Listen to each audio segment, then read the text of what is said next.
നമസ്കാരം, ഞാൻ doctor Ramya, associate professor government Ayurveda college Thiruvananthapuram. ശ്വേതപ്രതലം എന്ന ആയുർവേദത്തിൽ പറയും. സാധാരണയായി വെള്ളപ്പൊക്കെന്ന് പറയപ്പെടും. സ്ത്രീകളിലാണ് ഇത് കൂടുതൽ വരാറ്. അപ്പോൾ ഈ അസുഖത്തിന് നമുക്ക് സ്ഥിരമായി അസുഖത്തിനെ ചികിത്സിക്കുക വളരെ പ്രധാനമാണ്. അതിനോടൊപ്പം നമുക്ക് വീട്ടിൽ ചെയ്യാവുന്ന ചെറിയൊരു ടിപ്പ് പറഞ്ഞു തരാം. ശതാവരിക്കിഴങ്ങ് അങ്ങാടിക്കടയിൽ കിട്ടുന്ന ഒരു ഔഷധമാണ്.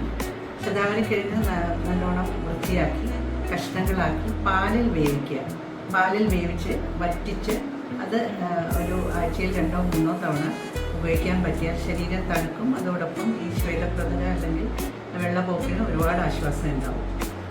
അതുപോലെ തന്നെ കരിങ്ങാലിയുടെ ഒരു കഷ്ണം അതിട്ട് വെള്ളം തിളപ്പിച്ച് ആ വെള്ളം ദിവസേന കുടിക്കുന്ന വെള്ളത്തിന് പകരം ഈ കരിങ്ങാലിക്കാതിലിട്ട വെള്ളം കുടിക്കാനും പറ്റിയാൽ അത് ഈ അസുഖത്തിന് നല്ല സപ്പോർട്ടീവായിട്ട് ചെയ്യാൻ പറ്റുന്ന ഒരു കാര്യമാണ്.